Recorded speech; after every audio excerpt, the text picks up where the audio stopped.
بسم الله الرحمن الرحيم وبه نستعين وصلى الله وسلم على نبينا محمد وعلى آله وصحبه أجمعين وبعد. اللهم انفعنا بما علمتنا وعلمنا ما ينفعنا وزدنا علما وعملا وهدى وتقى يا كريم اللهم آمين. أعوذ بالله من الشيطان الرجيم. بسم الله الرحمن الرحيم. ولقد كرمنا بني آدم وحملناهم في البر والبحر ورزقناهم من الطيبات وفضلناهم على كثير ممن خلقنا تفضيلا. بفضلہ تعالی سورہ اسراء کے بقیے، سورہ کہف اور سورہ مریم سننے پڑھنے کا موقع ملا. اللہ رب العالمین سے دعا کریں اللہ ہماری اس سننے کو قبول فرمائے، ہماری تلاوتوں کو قبول فرمائے، ہمارے قیام کو قبول فرمائے، ہمارے ہر قسم کے روزے، نماز، زکوٰۃ، ہمارے ہر قسم کی عبادات اللہ رب العالمین قبول فرمائے، آمین. آیت کریمہ آپ کے سامنے ہے وَلَقَدْ كَرَّمْنَا بَنِي آدَمَ وَحَمَلْنَاهُمْ فِي الْبَرِّ وَالْبَحْرِ. اللہ رب العالمین نے ایک انسان کا مقام بیان فرمایا کہ ایک انسان اس روئے زمین میں اربوں مخلوق ہو سکتے ہیں، لیکن ان میں سے سب سے بہتر مخلوق انسان ہے، بنی آدم. اور بحیثیت انسان ہر ایک انسان کو اللہ رب العالمین نے یہ مقام دیا. جگہ، رنگ، زبان، علاقہ، ان چیزوں کو شریعت کے اعتبار سے اگر دیکھیں تو کسی سے بہتر ہونے کے لیے یہ چیزیں دلیل نہیں ہیں. اللہ رب العالمین نے فرمایا یا ایھا الناس انا خلقناکم من ذکر و انثی. اے لوگو، ہم نے تمہیں ایک ماں اور ایک باپ سے پیدا کیا، ایک مذکر اور ایک مؤنث سے تمہیں پیدا کیا. آدم علیہ السلام اور حوا کے تم لوگ سب کے سب اولاد ہو.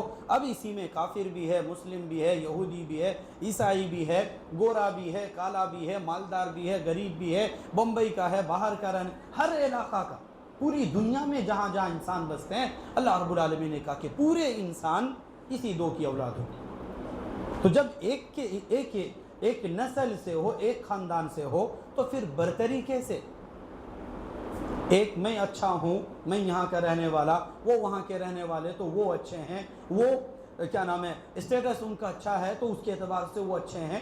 اللہ رب العالمین نے کہا کہ یہ جو ایک دوسرے کے علاقائی طور پر تقسیم ہو، علاقائی طور پر، تو یہ تقسیم اچھا یا برا ہونے کے لیے نہیں ہے. لِتَعَارَفُوا، ایک دوسرے کو جان سکو.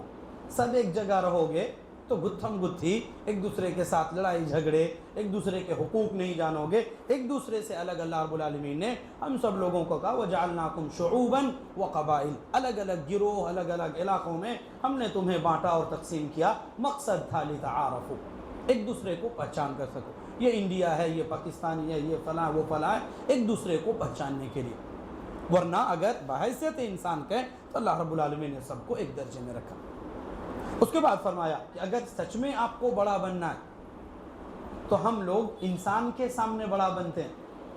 آپ کے سامنے میں بڑا بننے کے لیے کوشش کروں، آپ میرے سامنے، وہ ان کے سامنے، لوگ ایک دوسرے کے سامنے بڑا بننے کی کوشش کرتے ہیں. اللہ رب العالمین نے کہا کہ جب برابر ہو تو ایک دوسرے سے بڑا بن کر کرو گے کیا؟ سب تو ایک ہی درجے میں ہو. اگر بننا بھی ہے تو اللہ کے سامنے بنو. ان اکرمکم عند اللہ اتقاکم. آپ کو اگر سچ میں عزت والا بننا ہے، بڑا بننا ہے، تو وہ اللہ رب العالمین کے سامنے بنو، اور اس کا معیار ہے تقوی. اب یہ کس کو دکھاؤ گے کہ مجھ میں کتنا تقوی ہے؟ تو جو وہاں کا کنیکشن ہے اس چیز کے ایکسپیکٹیشن آپ دوسروں سے نہ رکھو. آپ ہو سکتا ہے اللہ کے نزدیک بہت متقی ہوں، بہت قابل ہوں، بہت اللہ رب العالمین نے آپ کو مقام دے رکھا ہو، وہ مقام بندوں سے مت حاصل کریں. آپ سوچیں گے میں 5 وقت کی نمازیں پڑھتا ہوں، لوگوں کے سامنے اچھی باتیں کرتا ہوں، جب بھی ضرورت پڑتی ہے لوگوں کو مدد کرتا ہوں، تو آپ جو یہ ساری چیزیں اللہ کے لیے کر رہے تھے، تو ان چیزوں سے آپ لوگوں سے یہ امید نہ رکھیں کہ لوگ بھی آپ کو بڑا مانیں. نہیں مان رہے ہیں تو آپ خاموش رہیں، کیونکہ ان کے لیے آپ بڑا نہیں بنے تھے اور بن بھی نہیں سکتے ہیں، کیونکہ دل کے معیار آپ لوگوں کے سامنے نہیں دکھلا سکتے ہیں کہ میرے اندر کتنا تقوی ہے کتنا نہیں. تو جو کنیکشن وہاں ہے آپ اس کے ساتھ رہیں، اس چیز کو یہاں اپلائی نہیں کریں. کئی بار ہوگا کہ ادھر آپ کا کنیکشن الگ ہے اور ادھر آپ کا کنیکشن الگ ہے. انبیاء کا معیار دیکھ لیں، نبیوں کا جو مقام ہے اللہ رب العالمین کے نزدیک ان سے بڑا مقام والا ہو سکتا ہے؟ لیکن گاؤں سماج کے لوگ، برادری کے لوگ کوئی پاگل کہتے ہیں، کوئی مجنون، کوئی جھوٹا، کوئی کذاب، کوئی اور کیا کیا کہہ رہے ہیں، یہ یہاں کے کنیکشن ہے۔ تو کہا کہ یہ والا کنیکشن ان لوگوں سے مت امید رکھو، ان لوگوں کے ساتھ اپنا رہے گا، یہاں کے اگر حساب سے دیکھیں گے تو سب برابر ہو۔ تو جیسے سامنے والا بول سکتا کوئی اور بھی اس کو بول سکتا ہے۔ تو اللہ رب العالمین نے کہا کہ آپ بھی اگر ان کو پلٹ کر کے بولیں تو آپ میں اور ان میں کیا فرق تھا؟ ان میں اور آپ میں فرق کیا تھا؟ تقویٰ کا یہ اثر تو نہیں ہے کہ کوئی اگر آپ کو گالی دے رہے ہو تو آپ بھی اس کو گالی دیں، معاف کریں، درگزر کریں، اس معاملے کے اختلاف کو ختم کریں، یہ تھا اثر۔ اللہ رب العالمین نے کہا کہ اگر ایک انسان کو بڑا بننا ہے تو اللہ کے سامنے بنے۔ آج ہم لوگ ساری انرجی لوگوں کے بیچ میں ہی لگا دیتے ہیں کہ میں ہی سب سے اوپر رہنا چاہیے، یا مجھ سے نیچے سب لوگ ہونے چاہیے۔ ہر چیز میں میں والا چکر میں جو ہونے والی چیزیں وہ بھی ختم ہو جاتی ہیں، چونکہ مشکلات، حالات ایسے ہی دکھ رہے ہیں۔ اللہ رب العالمین نے کہا کہ بحیثیت انسان اللہ رب العالمین نے ایک انسان کو بہت عظمت والا بنایا، اور کہا وَفَضَّلْنَاهُمْ عَلَىٰ كَثِيرٍ مِّمَّنْ خَلَقْنَا تَفْضِيلًا، بہت ساری مخلوقات پر ہم نے اس کو فضیلت دی۔ تو یہ ہمارا مقام ہے۔ اللہ رب العالمین نے انسان کو وہ اونچا مقام دیا ہے۔ اب ایک انسان انسانیت باقی رکھے، جانور نہ بنے۔ انسان اتنا مقام والا ہے تو اس کے اور باقیوں کے بیچ میں جو مخلوقات ہیں ان کے درمیان فرق کرنے والی چیز وہ اس کے اعمال ہیں۔ ورنہ اگر سینگ مارنا ہی ہے تو پھر انسان بن کر ملا کیا؟ سینگ مارنا ہی ہے، دوسروں کا نوالا چھیننا ہی ہے، دوسروں کی چیزیں چھیننے ہی ہیں، دوسروں پر ظلم ہی کرنا ہے، تو پھر انسان بن کر ملا کیا؟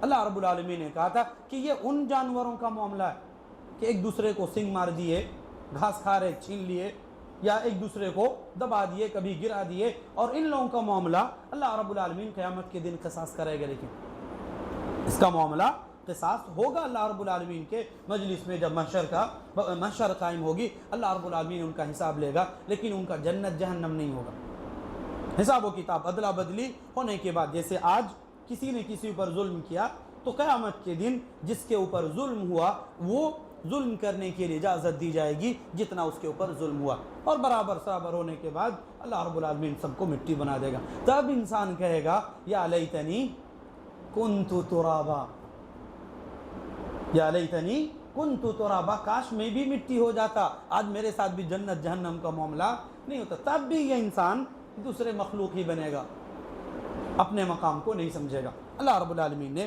ایک انسان کو مقام دیا کہ یہ تمہارا مقام ہے اور اس مقام کی فکر ہونی چاہیے۔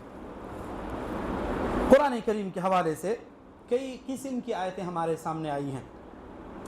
اہل مکہ کے سامنے جب نبی علیہ الصلوۃ والسلام قرآن پیش کرتے، آیتیں پڑھ کر کے سناتے، لوگ کہتے کہ یہ محمد صلی اللہ علیہ وسلم انہوں نے اپنے طرف سے بنا لیا ہے، کسی پرانی کتابیں اس کے ہاتھ لگی ہیں کوئی، اور انہی کتابوں کو پڑھ کر کے آتے ہیں اور ہمارے سامنے پیش کرتے ہیں۔ کچھ کہتے ہیں لکھوا کر کے آتے ہیں، کوئی لکھوا کر کے آتے ہیں، کوئی آتے ہیں پڑھ کر کے سناتے، انہی چیزوں کو یاد کر لیتے اور اس کے بعد ہمارے سامنے آ کر کے پیش کرتے ہیں۔ اللہ رب العالمین نے 4 قسم کے چیلنجز کیے ان کو۔ سب سے پہلے فرمایا کہ پورا قرآن ہی پیش کر دو۔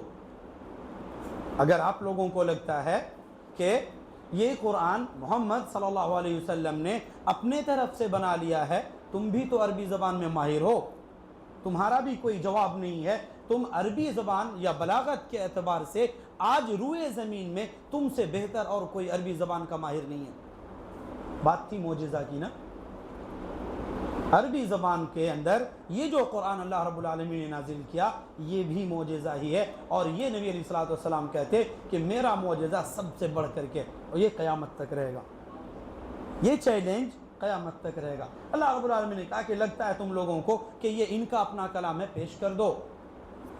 تو ایک آیت جس میں اللہ رب العالمین نے کہا کہ اگر تم لوگ مل کر کے بھی اس جیسا قرآن بنانا چاہو، پیش کرنا چاہو، نہیں کر سکتے ہو۔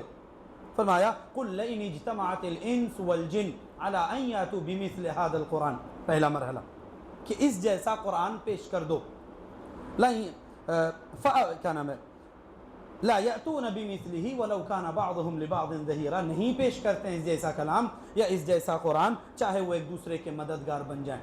پہلا مرحلہ پورا قرآن نہیں ہوا، کچھ دنوں کے بعد کہا گیا کہ ٹھیک ہے 10 سورتیں ہی پیش کر دو، قل فاتوا بعشر سور مثلہ، سیم یہی، ام یقولون افترا، ان لوگوں نے کہا یا یہ لوگ کہتے ہیں کہ محمد صلی اللہ علیہ وسلم نے اپنے طرف سے بنا لیا ہے، گڑھ لیا ہے، تو قال قل فاتوا بعشر سور مثلہ، 10 سورتیں ہی جیسی پیش کر دو، پورا تو نہیں پیش کر سکے تو 10 ہی پیش کر دو، وہ بھی زمانہ تک رہا، اس پر بھی کوئی کام نہیں بنا۔ تب اللہ رب العالمین نے کہا قل فاتوا وَإِن كُنتُمْ فِي رَيْبٍ مِّمَّا نَزَّلْنَا عَلَىٰ عَبْدِنَا فَأْتُوا بِسُورَةٍ مِّن مِّثْلِهِ، ایک سورہ ہی پیش کر دو۔ قرآن کریم میں سب سے چھوٹی سورت عدد آیتوں کے عدد کے اعتبار سے کون سی ہے؟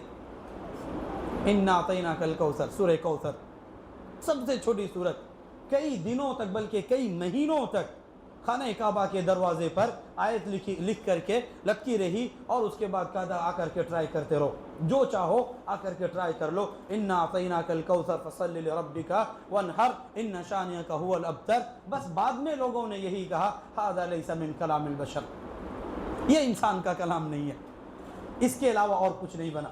آیت نہیں ہے وہ کہ بولیں گے ان لوگوں نے آیت بنائی، بس یہی اعتراف کیا ان لوگوں نے کہ یہ انسان کا کلام نہیں ہو سکتا۔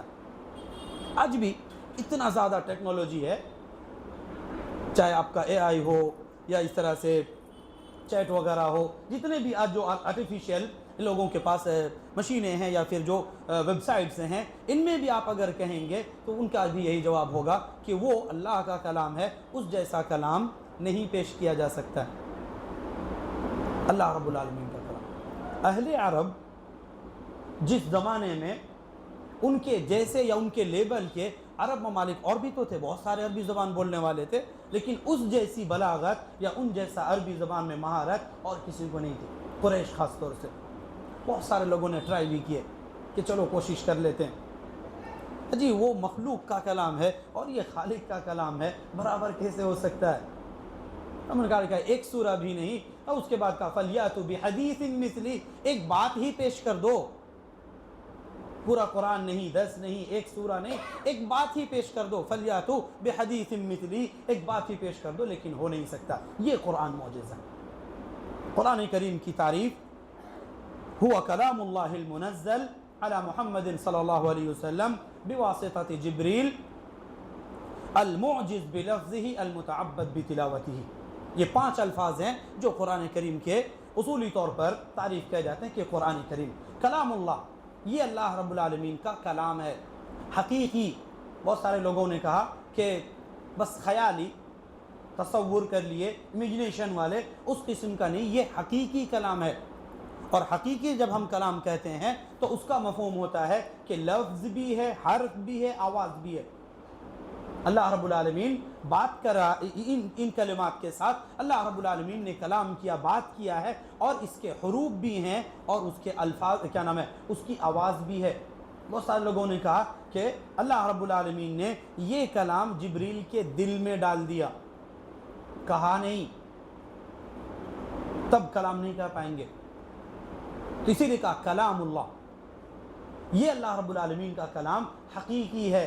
اور جب اللہ کا کلام ہے تو کلام اللہ کی صفت، اور صفت مخلوق نہیں ہوتی ہے۔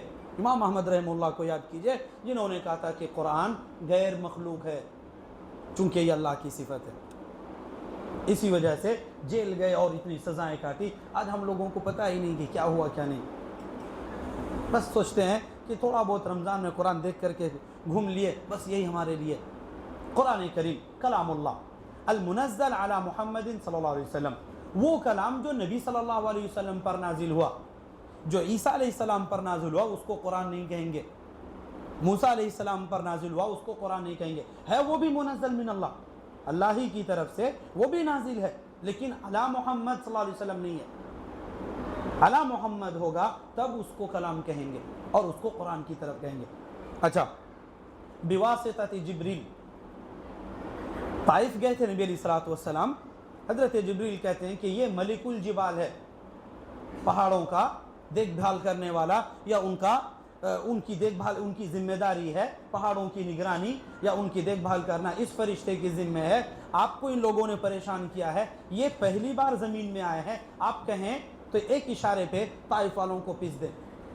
ملک الجبال وہ بھی تو ایک پیغام لے کر کے آیا تھا کہ نبی صلی اللہ علیہ وسلم آپ کہیں تو ان لوگوں کو پیس دوں، تو وہ کلام جو غیر جبریل کے ذریعے سے آیا وہ کلام بھی قرآن نہیں ہوگا۔ وہ کلام بہت سارے نبی علیہ الصلوۃ والسلام، دو لوگ آئے مثال کے طور پہ، ان میں سے ایک جبریل تھے اور دوسرے تھے جب نبی علیہ الصلوۃ والسلام پر جادو ہوا تھا، ایک سر کی طرف اور ایک پیر کی طرف، آپس میں بات کر رہے ہیں، کیا ہوا؟ بولے اس آدمی کو جادو ہوا ہے، تو اس کا علاج کیا ہے؟ تو اس کے بعد جو قرآن کی آیتیں پڑھے تو ان آیتوں کے ساتھ حضرت جبریل تھے، ان آیتوں کے ساتھ حضرت جبریل تھے، اسی وجہ سے قل اعوذ برب الفلق اور قل اعوذ برب الناس قرآن کا حصہ ہیں اور ان کو قرآن کہا جاتا ہے۔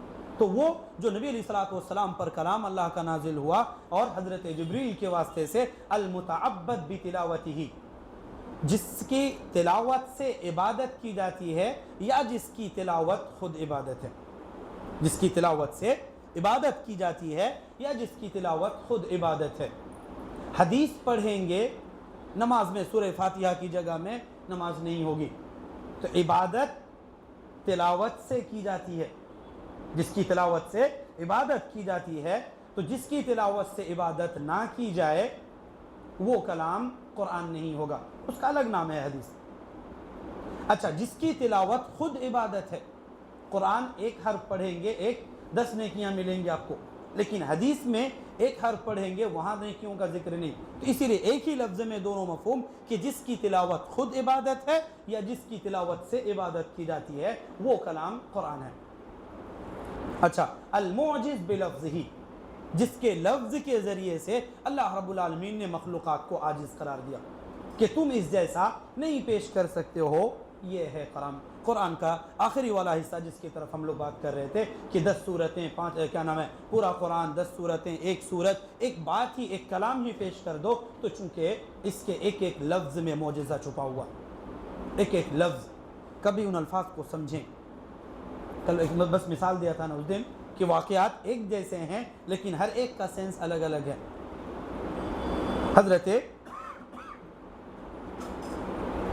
مریم اور حضرت عیسیٰ علیہ السلام کی ولادت کا ذکر سورہ مریم کے اندر ہوا، ان کے اس واقعے کو سامنے رکھیں اور دوسری جگہوں کے واقعات کو سامنے رکھیں، دونوں کے اندر جب آپ مقابلہ کریں گے تو آپ کو معلوم ہوگا یہاں کسی اور چیز کا ذکر اور وہاں کسی اور چیز کا ذکر ہے۔ مجموعی طور پر اگر سورہ مریم کا موضوع دیکھیں تو اللہ تعالیٰ کی رحمت، اللہ تعالیٰ کی رحمت، مہربانی، 20 سے زائد کلام یا تو رحمان ملے گا یا رحمت ملے گا اسی سورہ میں، 20 سے زائد۔ یہ اشارہ ہے کہ یہ خاص صورت ہے جس میں اللہ رب العالمین کی خصوصی رحمت کا ذکر ہے۔ 2 مرتبہ ہے جس میں 2 الگ الگ نبیوں نے کہا تھا کہ اے اللہ، میں جب دعا کرتا ہوں تو مجھے اپنے رب کے اوپر یقین ہے کہ میرا رب مجھے نا امید نہیں کرے گا۔ حضرت زکریا اور حضرت ابراہیم علیہ السلام دونوں نے کہا تھا کہ وَلَمْ أَكُمْ بِدُعَائِ رَبِّ شَقِيًّا، یا اس قسم کے الفاظ کہ إِنَّهُ كَانَ بِي حَفِيًّا، میرا رب میرے اوپر بہت کرم کرنے والا، رحم ہی تو ہے۔ تو کچھ کلام ہے جو ڈائریکٹلی الفاظ ہیں جس میں رحمان یا رحم کا لفظ ہے، رحمت کا، اور کچھ ہیں جس میں میننگ ہے۔ مجموعی طور پر حضرت عیسیٰ علیہ السلام کی ولادت بھی خود ایک رحمت ہی ہے۔ ان کی ماں کے اوپر جو شروع سے لے کر کے ولادت اور ان کے بعد قوم کے سامنے آنے تک جو لوگوں کے طعنے تھے، ایک ایک قدم پر آپ دیکھیں گے تو ان کے اندر اللہ رب العالمین نے رحمت ہی رحمت رکھی۔ اس کے بعد حضرت ابراہیم علیہ السلام اپنے والد کو جب نصیحت کرتے ہیں وہاں بھی رحم ہی رحم ملے گا آپ کو، ادب کے ساتھ، یا ابتی، اے ابا جان، او یبونی، ابا جان، ادب کے ساتھ، اس لفظ میں بھی رحمت چھپا ہوا، وہ رحمت ایک بیٹے سے باپ کی طرف۔ ساستغفر لک ربی، انہوں نے کہا تھا کہ جب اگر تم باز نہیں آتے ہو تو یا تو مرڈر کر دوں گا تمہارا یا چھوڑ کر کے چلے جاؤ۔ جب جانے لگے تھے تب انہوں نے اپنے والد سے ایک وعدہ کیا تھا کہ جا تو رہا ہوں لیکن آپ کے لیے استغفار کرتا رہوں گا۔ یہی استغفار کا جو وعدہ تھا ان کے مرنے کے بعد بھی کچھ دنوں تک انہوں نے جاری رکھا تھا۔ جب اللہ رب العالمین کی طرف سے حکم آیا فَلَمَّا تَبَيَّنَ لَهُ أَنَّهُ عَدُوٌّ لِلَّهِ تَبَرَّأَ مِنْهُ، یہی معاملہ تھا کہ جب حضرت ابراہیم علیہ السلام، آپ بھی جانتے ہیں کہ ایک خالص مشرک کے لیے مغفرت کی دعا نہیں کر سکتے، کافر کے لیے مغفرت کی دعا نہیں کر سکتے، تو پھر انہوں نے اپنے والد کے لیے کیسے کیا تھا؟ ما کان ابراہیم ما کان للنبی والذین آمنوا ان یستغفروا للمشرکین ولو کانوا اولی قربا من بعد ما تبین لهم انہم اصحاب الجحیم. اسی کے بعد ہے وما کان استغفار ابراہیم لابیہ الا عن موعدۃ، صرف اتنے ہی ٹائم کے لیے اللہ رب العالمین نے ان کو اجازت دی تھی جتنا وعدہ کیا تھا. یہی وعدہ جب چھوڑ کر کے جا رہے تھے کہ استغفر لک ربی، اپنے رب سے آپ کے لیے معافی مانگتا رہوں گا، آپ کے لیے مغفرت طلب کرتا رہوں گا. تو وہی کچھ دن جو اللہ رب العالمین نے ان کو معاف کیا، اس کے بعد اللہ رب العالمین نے ان کو بھی کہا کہ نہیں کر سکتے. اصحاب کہف پھر کسی اور موقع پر انشاءاللہ اکتفا کرتے ہیں. ھذا وصلی اللہ وسلم علی نبینا محمد وعلی آلہ وصحبہ وسلم. جزاکم اللہ خیرا.